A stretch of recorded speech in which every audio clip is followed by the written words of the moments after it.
So let's work backwards. So that way, at least the two, whatever we streamed, it's at least different content. So then, with the two together, you should get something that's a little bit more complete. It says, so in the given graph, the temperature T in degrees Fahrenheit of a home is given as a function of lowercase t, hours after midnight over a 24-hour period. And we're asked to answer the, but I think that's the same one. He may got booted.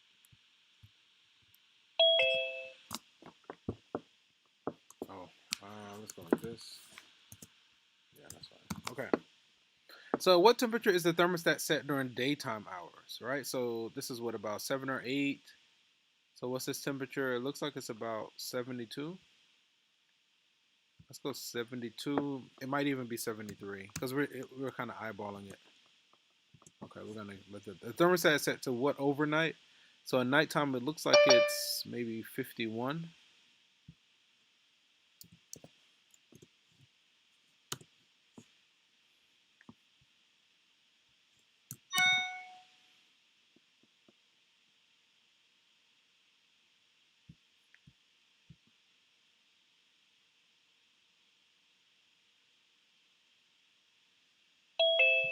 Okay. The homeowner reprograms the thermostat to T of T minus 5, right? Notice this minus 5 is outside the function. So that's going to move the graph down by 5. So that's going to lower all the temperatures by 5 degrees. This will lower the temperature by 5 degrees, all right?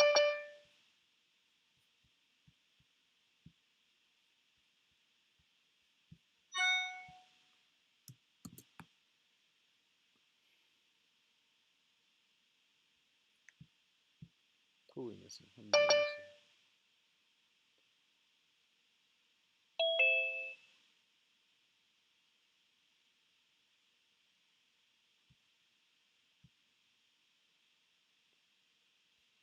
Okay.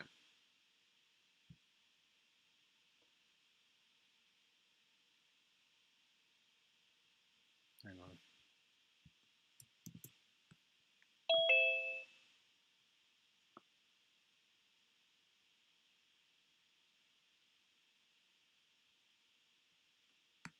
All right. Let's kind of keep going. I think we finished this one, so let's go to the previous.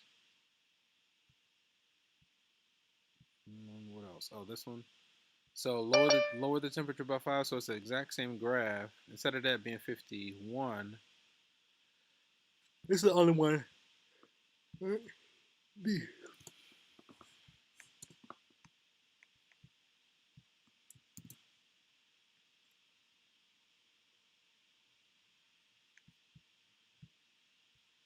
Okay. The homeowner reprograms the thermostat to T of T plus 3. So that moves all the that moves everything to the left by 3. So 3 hours earlier.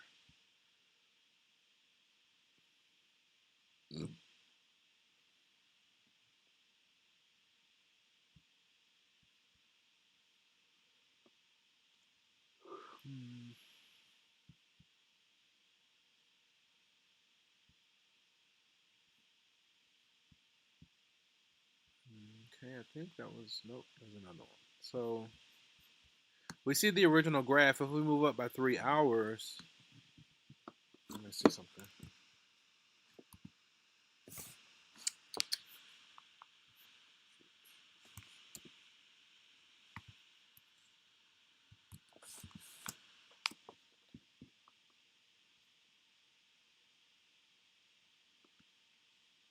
That's probably because I haven't seen you on the attendance. I saw you today. I have you marked as present. And it might be, I think another thing is that it's like it's two different sessions. I don't know. We can, I don't know. But yeah, I mean, I take attendance as I let everybody in, right? But again, if you're here, it's not an issue. Like I take attendance as I let everybody in, so you can't get into the room without you getting into my attendance. And again, I think because it's two different classes in Blackboard, that's why it kind of shows up like that. But I don't just let everybody in. I let everybody in one by one. Or maybe you haven't been here. But again, my main concern is submitting our stuff on Pearson and getting our Alex in. Do you have proof that you were in there? Anyway, we'll talk about that later. Again, the main thing is that you're submitting your stuff via Pearson and submitting Alex. Those are the main things. Because again, I don't let anybody in the room. Like I do everybody one by one. But but again, I'm not gonna like stop you if you say you want to be here. Again, as long as you're submitting your stuff via Pearson and getting your Alex assignments in, that's the main thing. The rest of it, I really just use that for records, and it only really becomes an issue if you like get more than 4 absences. Yeah, I remember you told me like if we or like if we come in, like because you know now like you gotta let us in now. You said if we come in and you're not gonna treat us like high school students no more, you're gonna mark us present and like if we Yeah, it's on our own. once So once I take attendance, I typically don't go back and change it. yeah. So I have been present though. I've been in the classroom for like or Zoom call for like 20 minutes straight, and then I'll just leave. But besides that, like I've been present all the days that you marked me absent. Unless your name didn't say your name, that's the only other way that would No, be like for that. sure, But my again, son. it's not an issue. Like it really is an issue. Like the main thing is just get the stuff on Pearson submitted. We can go back and look at it, but I don't want to eat up class time right now for that. Let's say that closer towards the end, or when we have some downtime. But yeah, I'm not gonna that and like that doesn't get factored into the grade or anything. I really just use that for records, but it's not part of your grade or anything. I don't factor it into the grade at all. All right. Again, the main thing. Oh, what question am I missing? The main thing is just getting our work submitted via Pearson or getting our assignments in, the grades and things like that, and then you know. So if you say you're here, I'm not even really gonna contest it. You know, I'm gonna just like help you to keep going. Mr. Brown, have you already done? Have you already worked in Alex before, like over the summer? Like, Yes, I did it when I was about to do the placement test. yeah, just use that same account. Like, just pick up wherever you left off. Just keep going wherever, whatever account you have in Alex. You just want to start from there and just keep going. Okay. Yeah, there's nothing new. Yeah, just keep going with it. Um, so +3, we said 3 hours earlier. It's going to shift everything to the left by 3. That looks like A. Let me see. That's supposed to be 51. I don't think this one is right. This one looks closer left. So then let's go A, right? Yeah, let's go A. Okay. All right. So we finally finished that one. Let's work backwards. Sure, let's do it. So let F be a function that associates the employee number X of each employee of a corporation with his or her annual salary F of X. So you have the number with the salary. The salary is F. Suppose each employee is awarded $600 across the board raise and an additional 3% of his or her increased salary. So, okay, what is the function that describes the new salary? So we take whatever their salary is, which is F of X, right? We increase it by 600, but we add 3% on top of that, right? So whatever the increased salary is, we increase it by 3%. So I'm going to multiply this whole thing by 1 point, that's not 3, 1.03. I was about to multiply by, I was about to add 30% instead of 3%. And HR would have been upset. They were like, this is not approved. That would have been way too much money, right? Well, not as an employee. The employee wouldn't be upset about that, right? So we took that salary, increased it by 600, and then increased that new salary by an additional 3%, right? So instead of them getting 100%, it's going to be 103%, right? They still get their salary plus an additional 3%, so then it's 103%. Okay, let's go like this.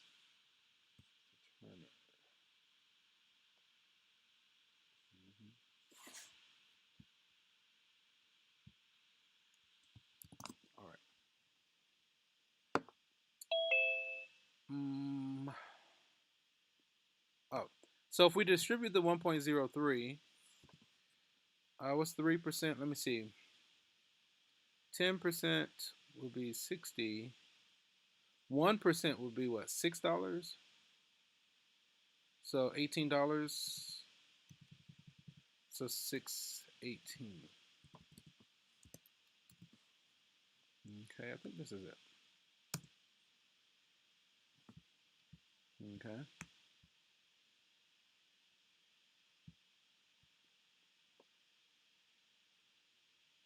So it says a graph of the function is given. No formula f is given. Can we see the report of one student? Let me see if I see. I click on overall. Mr. Robertson. Let's see.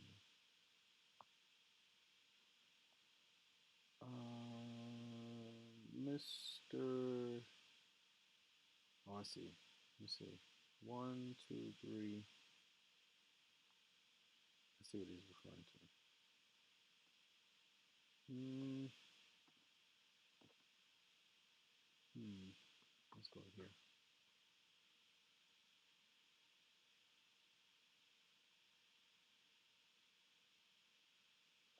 So here, I'll do this. I'll just go like this.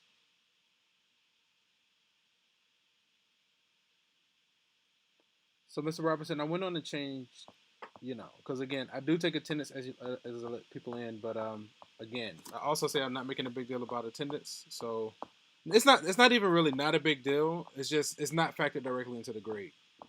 So just be careful about racking up more than 4 absences. Just try to be here. Make sure you're accounted for. I went on and changed a couple of them so that it doesn't become an issue. But again, I don't not take attendance, right? I take attendance. Yes, no worries. But the main thing is, getting our assignment submitted. That's where the grade is going to come from. Basically, what you see in Pearson and what my colleagues what my colleague reports to me on a weekly basis. Also, we're going to be on the lookout for an updated grade book, probably after exam 2. So after this Saturday, like going into next week, we can see. I'll share with you what I have on my end as far as grades are concerned. Hopefully, everyone is able to get full access, and hopefully, all our grades are in that main account. Okay. If you know you've been doing the work, or if anything looks funny, once we post the grades, you have to just bring it to my attention, and we can sit down and make sure everything's in order and like track down things that may or may not be missing. So a graph of f is given. No formula for f is given. It says make a graph of this, right? So we have 1, 2, 3, 4 transformations going on here, right? So what's the time? Oh, there it is. Okay.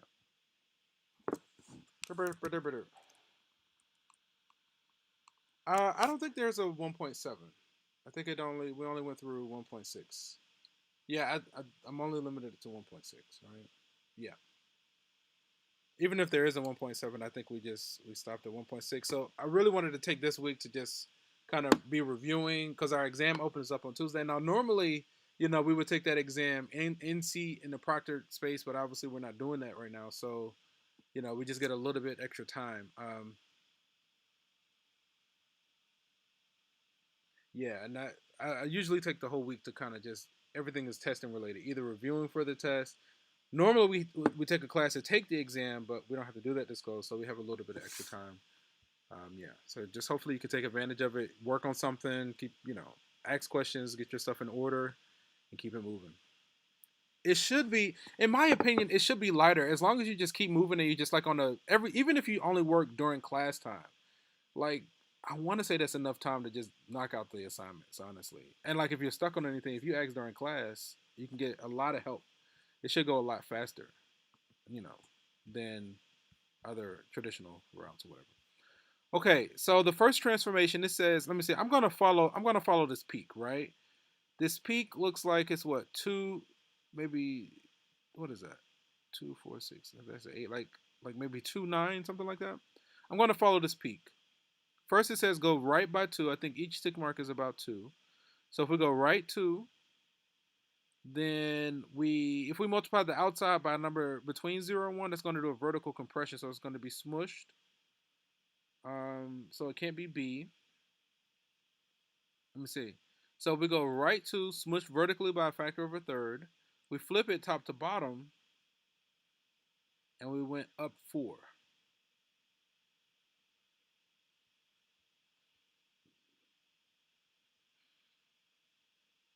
So it has to be between C and D, right? Because A did not get flipped top to bottom. B was not compressed. Let's see. And if we flip it up to top to bottom, here let's follow this point on the origin. When we flip it top to bottom, it should still be on the origin, and then if we go up 4, it should be there. And that doesn't look like this one. Like it actually went to the right instead of going up. Oh, sorry. Yeah, we do need to go to the right by 2. So we go right by 2, but it also looks like it didn't go up. It didn't go up by 4. This one definitely went up by 4. All right 2 and up by 4. I'm going to go with C. So this is just listing out the transformations. So again, the transformations listed out. Let me see. This has to go right by 2, compress vertically by a factor of a third, flip top to bottom, and then move up. Okay, let's go this way.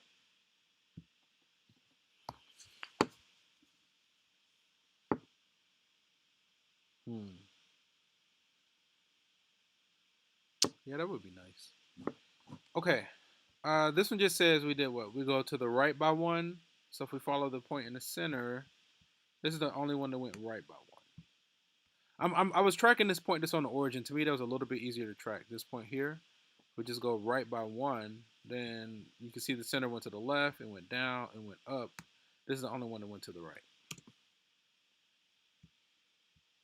Okay.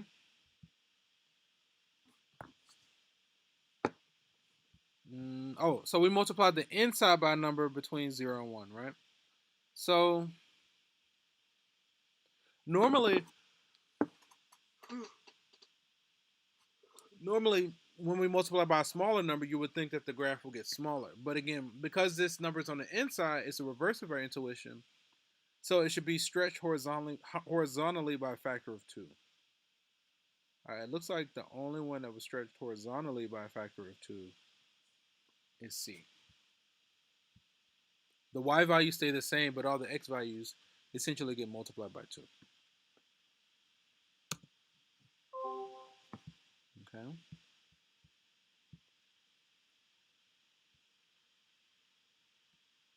This says to go up by 1, so if we follow the center, it should be this one. What time is it?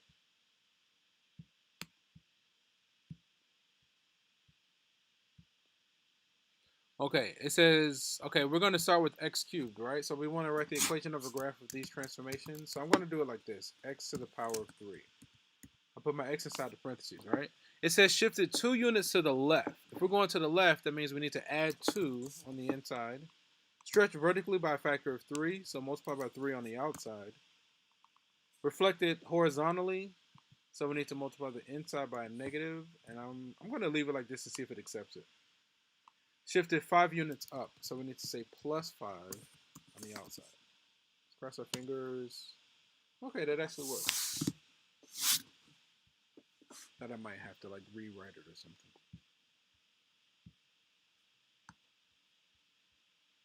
Am I streaming? Looks like it. Yep.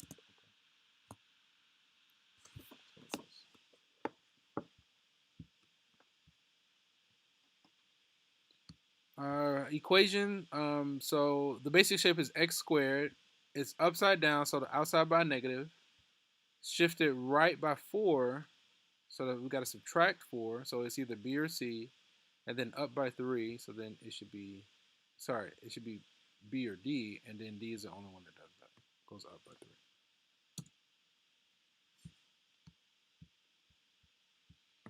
3. Okay. Shifted to the right by 9. So that means we subtract 9 on the inside. Square root x minus 9. Okay.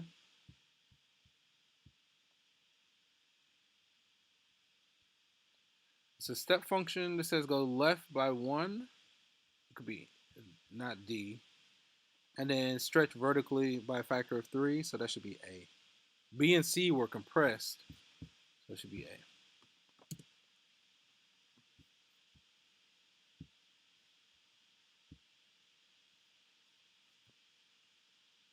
Hmm. Oh, anybody? Can anybody choose the correct one here and explain to him how did you do that?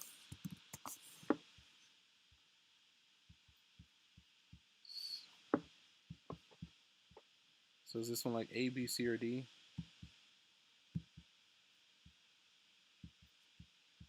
Let me move you out of the way.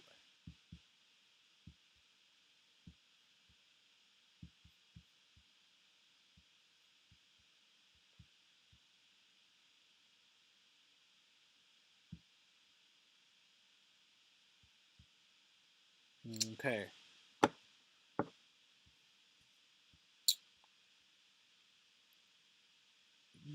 Part of me wants to be like, well, hmm.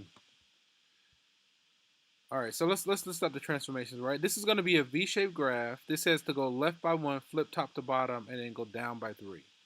Left 1, flip top to bottom, and then go down by 3. That looks like B. Right. Since the outside was by negative, it had to be either B or D. Let's go B. Okay.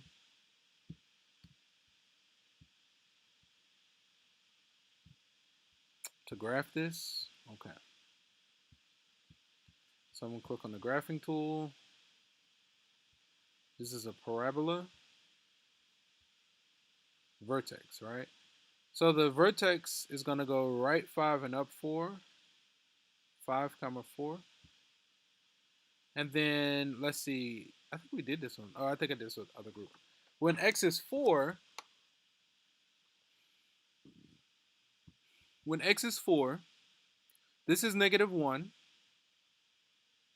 Negative 1 squared is positive 1 times negative 4 is negative 4 plus 4 is 0. So when x is 4, y is 0, right? So it's sitting on the x-axis. And I think that's all that we needed for this one. Just those 2 points, the vertex and then another point. Let's check it.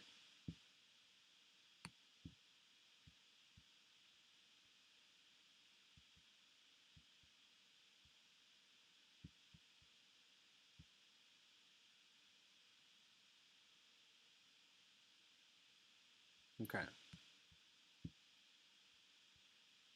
So I'm just going to click. And then the transformations here. So flip it vertically, flip over the x-axis, and then go down by 8.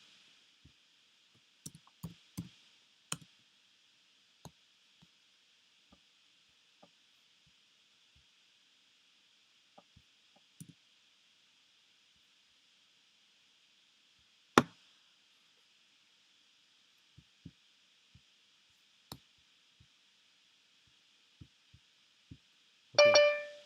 Oh, good chaka. I did realize. Let me see, make sure I give him too much credit for the day.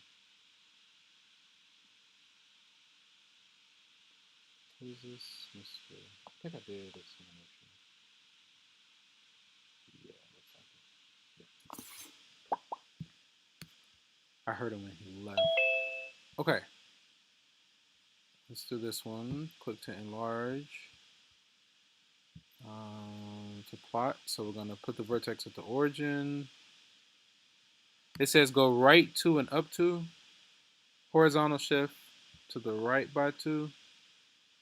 Vertical shift up by 2. Okay. Oh, it didn't do it. Hang on. How do I...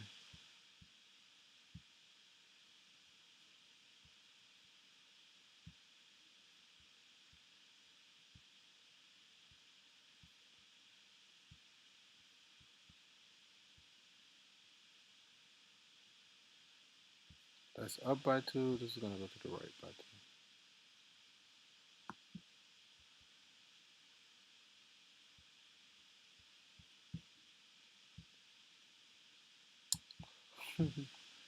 It's totally being jumpy. Okay. Okay, this looks better.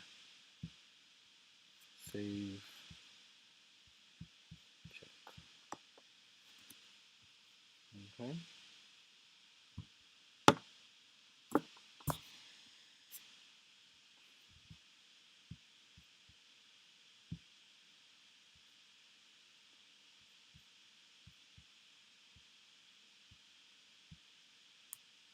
Number 7. Okay. Oh, we just did number 7.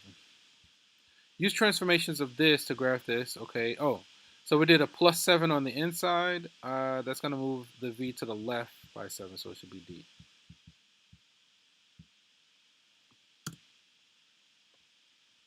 Okay.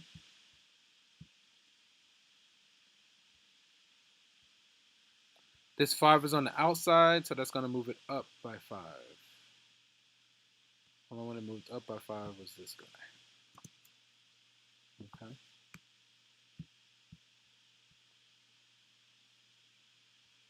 A parabola that moves down by 4. This one. It says to plot the curve. So I'm going to just click here, and it needs to go down by 4.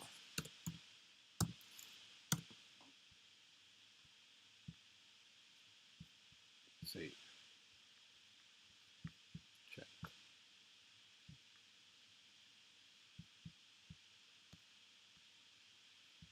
Okay.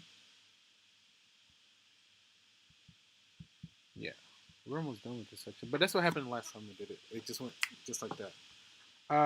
Okay. So the basic function here is a reciprocal function, which is 1 over x. And then, let me see. We did a vertical stretch by a factor of 8. Stretch it vertically by multiplying each y value by 8. Okay.